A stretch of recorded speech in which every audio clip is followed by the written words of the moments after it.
leaves you, or you lose your home. These things can do sometimes happen. Yes. So you have that.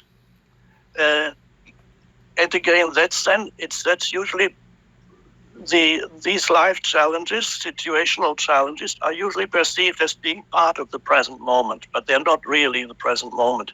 They are what I call your life situation. But other than your life situation, you have something that I call your life. Life situation exists in time. Life is now, and never not now.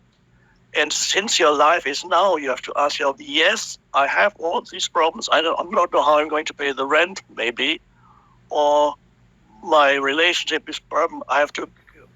I'm in the middle of divorce proceedings, all these things that happen to people. Or I've just been let go, or my company has collapsed, or whatever, or it might collapse.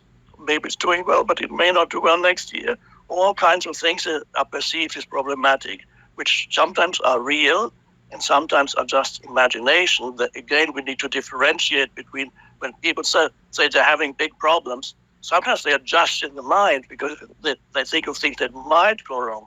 At other times, they are actually real challenges happening around you. Right. But here again is to single out the present moment and not to ignore action that you might take or have to take in order to change certain situations. Is there any action that I can take? That's a secondary question. It's important, but it's secondary. Primary question I often ask people, what problem do you have at this moment? And then they usually start by saying, well, I'm running out of money, or I'm living in this unpleasant, this place, or anyway. I say, no, running out of money is not this moment, right here and now. What problem do you have here and now in this moment? And then you look around, maybe you become aware of that you're breathing, and you look around, and then you reluctantly sometimes people have to admit, well, okay, I'm ready to admit that at just this moment there isn't actually a problem. The next one there might be, but the next one is again this. Of course, at this moment you may have a challenge that you immediately need to deal with. If you're going for a walk and you encounter a wild animal coming towards you, you don't say, I don't have any problems at this moment. That's a challenge that you need to deal with, but we wouldn't call that a problem. I mean, I sometimes go for walks in the forest, and usually there are bears here. So if you encounter a bear, that is not a problem, it's a challenge, and you deal with it. Either you run away or you don't, whatever you do, you deal with it. The problem lives in the mind.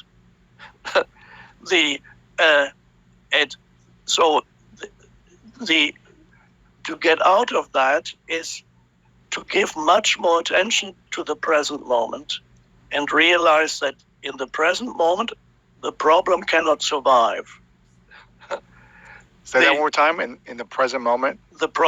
Any problem you have cannot survive in the present moment. Because problem is a burden that you carry in your mind, your mental emotional field. That's what a problem is. The rest is situations and circumstances. Either you leave them alone if there's nothing you can do, or you take some action. But they're not a problem. Either you act or you don't act. And if you don't act, you take your attention into the present moment and see that it's actually okay. Right. And I often get correspondence from people in prison. They're in prison, and through my foundation, we are sending thousands of books to prisons and for prisoners to read. I often get communication. People realize that in their prison cell, they realize that actually I have no problem. In other words, they come to a complete alignment with the present moment. There's no longer an entity that says this should not be happening because that's where the suffering arises. And of course, prison is a situation where you probably can't take much action, where you can try to escape, but you probably won't succeed. Right. You've got to accept and surrender. Yes.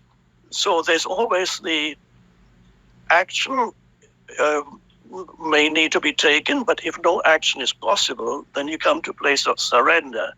But it's positive surrender, not negative surrender. Positive surrender is an uncompromising yes to the present moment, an uncompromising yes to what is. That is a place of great inner power that arises with, yes, this is what is. That's the starting point. So you're not arguing with the isness of things, because that's insane. You cannot argue with what is. And that this constant arguing with what is, this actually amplifies the ego, the egoic consciousness. The ego loves to argue with what is. It needs to. It loves enemies. And the ego makes the present moment into an enemy. Right. Now, can you see how insane that is? To make the present moment into your enemy, because that's all you ever have. It means you make your whole life into an enemy, because your whole life is the present moment. Right. So I sometimes say, make the present moment your friend, not your enemy. Make the present moment your friend. Then your whole life begins to change. Because what we call future is just an extension of your state of consciousness in the present moment. So if your state of consciousness is negative, it is very likely that you will experience much more negativity in the so-called future. If the present moment, if you're in the present moment, you're in a place of acceptance, of positive acceptance, then it's very likely that the so-called future. I always say so-called future because the future as such doesn't exist. It's always, when it comes, it's a now. Yes. So the so-called future reflects your state of consciousness in the present moment. So that's really a very important realization. So that is how the absolute importance of your state of consciousness here and now. What is your state of consciousness now? Rather than thinking that something else is more important than my state of consciousness. So in any situation, you're faced with any situation, what is the state of consciousness with which you face the situation? Are you in a state of resistance or negativity towards the situation? Because when in any endeavor that you undertake, inevitably obstacles will arise in anything. Yes. You want to create something new. Obstacles come in many forms, sometimes in the form of human beings who don't like you to do what you're doing, or it can come in the form of other structures that are in society, the rigid structures. So, and you get all kinds of bureaucratic obstacles or whatever the obstacles are. So how do you face an obstacle? What is your state of consciousness when an obstacle arises? Do you immediately become angry? Do you become despondent? Or do you start complaining in your mind of people and talking about others, how awful this situation is, and complaining? Or are you able to just immediately say, this is what is? So you face the obstacle, not in a state of resistance, come from a state of power. This is what is. And then when you're in that state of presence, very often the right action arises spontaneously. Then you find yourself doing the right thing because you're not making the situation into an enemy. And this is very important.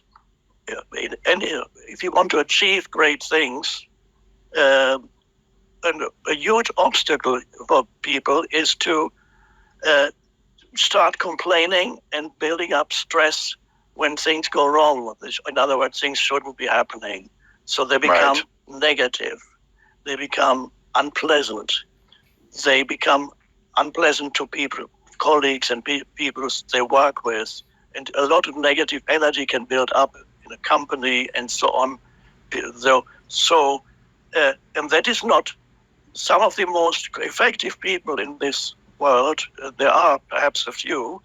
They don't work with negativity. They work immediately with a positive attitude. Yes. They don't make the present moment into an enemy. They might never have heard any spiritual teaching, so perhaps that is some kind of innate wisdom that they have, or maybe they've learned this lesson in a past lifetime. Who knows? So the important is always start with the present moment, and again, what problem do I have now? Is there a problem here and now, just this moment? Well, actually, no, not really. The problem isn't here. The problem is in the mind, but it's not here. That's a place of power, and then you become aligned with the power of now, the power of the present moment. So which is the power of consciousness itself, beyond the ego, far more powerful. The ego is only it's like the reflected light, like the moon reflects the light of the sun, and the ego reflects the light of consciousness. It's not power. There's no power in ego itself. In the same way that there's no light in the moon. It's just reflected light. Wow. Yeah, that's powerful. This has been fascinating so far. I'm sure we could talk about, consciousness and